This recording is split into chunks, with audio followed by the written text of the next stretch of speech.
Bienvenidos, hoy voy a tomar un video en el que les voy a contar qué he leído este año y necesito pedirles una colaboración. Quiero hacerles un video hablándoles de los elementos políticos que hay en los Juegos del Hambre y quiero contarles de ese contexto que está en el trasfondo, porque la autora es amante del mundo grecolatino y con los Juegos del Hambre se puede hablar mucho, no solamente de la historia de Grecia y de Roma, sino también de finales del siglo XX, que fue como esa época que vive ella, y de por qué es importante la guerra de Irak y todo esto. Hay un montón de contexto que cuando uno es humanista lo coge así súper rápido, volando en el aire, pero cuando las personas todavía son muy jóvenes, muchas veces no se dan cuenta y como que lo sospechan. Ya tengo preparado explicarles la importancia del pan. Yo sé que si lo han leído se van a dar cuenta de por qué les digo tanto esto. Por qué se llama panem tiene que ver con eso, pero no es solamente eso lo que vamos a hablar. También de las dinámicas de la minería en el gobierno de Margaret Thatcher. También hablar de varias cosas que pasan, la importancia de los censos, si dinámicas como los tributos han existido en la historia y cosas así. De manera que podamos ver que este tipo de libros, de lo que es literatura juvenil, también puede ser una puerta a ver cuán complejo y cuán importante es el contexto en el que del que un autor se alimenta a la hora de escribir un libro. Entonces, si ustedes leyeron los Juegos del Hambre, si se han visto las películas y sienten que hay cosas en el contexto que no les quedaron como del todo desmenuzadas o claras, mándenme las preguntas al Twitter, al Facebook, aquí a YouTube y yo las voy a integrar en el video. Ahora sí, empecemos con mis lecturas del 2015.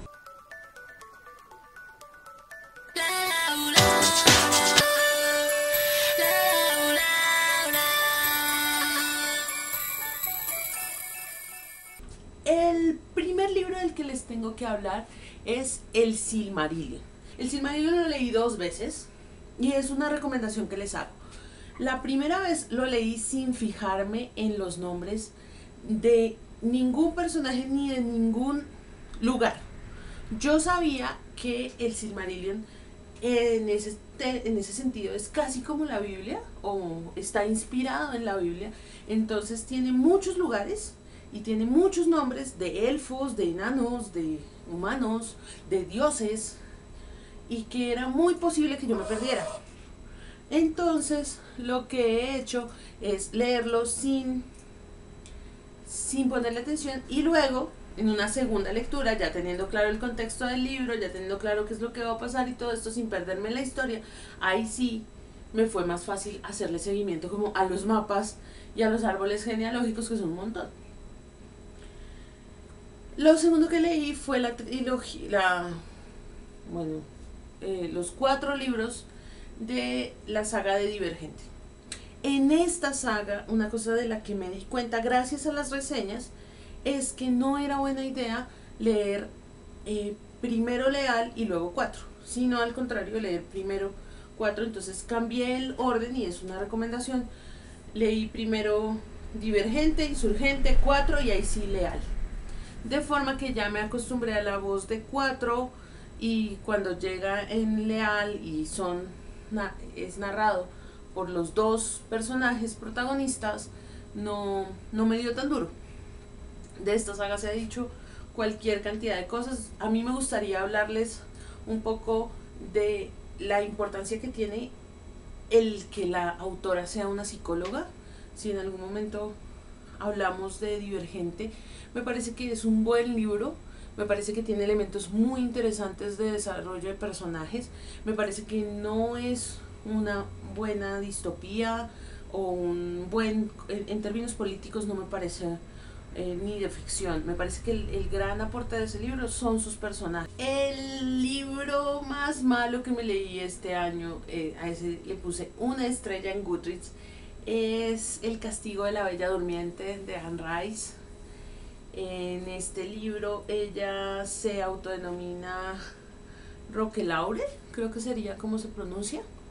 Es un libro de literatura erótica y pues en ese sentido está bien escrito. Sin embargo, es muy repetitivo. O sea, casi que uno quedaría con la sensación de que el primer libro es más que suficiente. El siguiente libro que leí fue un ensayo que se llama Ensayo entre la aventura y el orden. Es corto, es muy recomendable, es muy muy bonito. Y la lectura que yo hice para San Valentín, esa es la siguiente, fue Guerra Mundial Z. En febrero se ha empezado a celebrar San Valentín en Colombia y fue muy curioso porque para aquel entonces lo que decidí leer como lectura de San Valentín fue precisamente un libro muy de niños y me gustó muchísimo, me gustó mucho, mucho, mucho, mucho, mucho, mucho. Me parece que si a alguien le gusta la dinámica internacional, si le gusta el rollo de entender cómo son las relaciones internacionales y las dinámicas sociales que se dan en los diferentes países del mundo, este es un libro magnífico. El siguiente que me leí fue El negocio del siglo XXI, fue una recomendación de un conocido y por él también me leí Padre rico, Padre pobre. Ambos libros me parecieron muy sencillos, tienen como objetivo meterte un poco en la mentalidad del empresario y sacarte de ciertas mentalidades que se tienen cuando se es todo el tiempo empleado y pasar a tener esto. El primero trata un poco de los negocios que son en red y el segundo habla de cuando se decide armar empresa propia. Como decidí hacer esto de montarme a tener empresa propia, pues no me pareció una mala idea, sin embargo me parece que son muy, muy superficiales. Sinceramente me parece que podrían haber sido mejores. El siguiente que me leí fue una relectura que sería El Rey de Hierro de Maurice Druon. Lo leí porque necesitaba un poquito descansar de haber leído Juego de Tronos, pero quería seguir como en la misma dinámica, entonces me leí el primero de Los Reyes Malditos, que es una de las lecturas que le sirvió George Martin para hacer Juego de Tronos. Me pareció muy bueno, no es tan dinámico como Juego de Tronos, pero es histórico y sí está muy bien articulado. Los huecos que hay en la historia se llenan con ficciones que son muy creíbles. La maravillosa vida breve de Oscar Wilde. Este es una recomendación también. Es de Junot Díaz. Es fantástico si a ustedes les gustan el mundo friki, lo ñoño, toda esta cosa de los videojuegos, los juegos de rol, los juegos de cartas, el Magic, el Spellfire, el Warhammer, todas estas cosas. Este libro les va a encantar porque es la historia de un personaje freak latinoamericano que crece en Estados Unidos en medio de la discriminación por ser latinoamericano, ser negro y ser freak. Es genial, es magnífico, se ganó el premio Pulitzer, está escrito en Spanglish, es tal vez el mejor libro que me he leído este año. Yo creería que está en el top de los mejores. El Silmarillion también es muy bueno, pero este fue como wow, me encantó. Las aventuras de Pinocho, yo esperaba más de este libro. Sinceramente, cuando me leí Pinocho, me lo leí con mi hijo, me pareció terrible. A mi hijo le encantó, al niño le fascinó como libro infantil, a los niños les encanta, pero a mí me pareció tedioso, me pareció repetitivo, me pareció reiterativo y me pareció que daba un aleccionamiento moral innecesario. Fue un poco difícil continuar la lectura, me demoré mucho en leerlo precisamente porque me estaba costando mucho, no me gustó.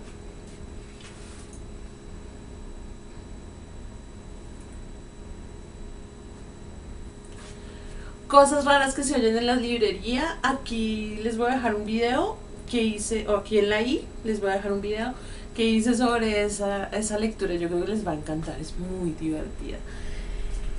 En Paranormal Colombia, ese tenemos reseña en el canal, yo creo que se los voy a estar dejando. Magi, The Labyrinth Magic. Magi es uno de los mangas más geniales que hay. Magi es un manga alrededor de los personajes de las Mil y Una Noches, pero en una dinámica completamente diferente de esta costumbre que tienen los japoneses de reescribir todo. Genial, yo lo recomiendo muchísimo, es un manga genial. La noche que Frankenstein leyó el Quijote también tenemos video en el canal, entonces pues ya conocen mi opinión al respecto. Peter Pan fue un libro que me encantó, yo creo que lo leí como unas 4 veces, lo leí junto con mi hijo, con mi sobrino, lo jugué, lo leí, mi hijo hizo en algún momento un pequeño video alrededor de ese libro, no sé si en algún momento lo subiré, pero definitivamente quien escribió este libro estaba rodeada de niños y los adoraba. El Ladrón del Rayo y El Mar de los Monstruos fueron los siguientes 2 libros que leí de Rick Riordan. Me encantó que están muy bien fundamentados en la mitología griega. El segundo más que todo en la Odisea, y el primero sí tiene diferentes raíces, y me gustó la idea de hacer la búsqueda de cuáles son los libros donde están los mitos originales y mostrárselos. Y me di cuenta que aunque muchas veces decimos cosas como esos libros son una muy buena introducción a la mitología griega, la verdad es que es muy poca la gente que se pone a hacer la labor de saltar de esos libros a la mitología griega, porque la mitología griega es difícil de leer. Mucha de la mitología griega está escrita en poema, mucha de la mitología griega está escrita en un lenguaje que no es contemporáneo, que no es fácil de asimilar. Este video se cortó y pues aproveché para cortar aquí y dejar listo para la segunda parte que voy a subir inmediatamente, en la que les voy a contar las lecturas de junio hasta noviembre. ¡Mua! Besos, nos vemos ahorita. Y yo vengo aquí a decirte que no necesitas un vídeo motivador. No necesitas a nadie que te diga cómo tienes que hacer las cosas, ni qué camino tienes que recorrer para encontrar eso que estás buscando. No creo que sea una buena idea buscar a un gurú. 7 personajes que matarías. Aquí, salgamos de esto rápido.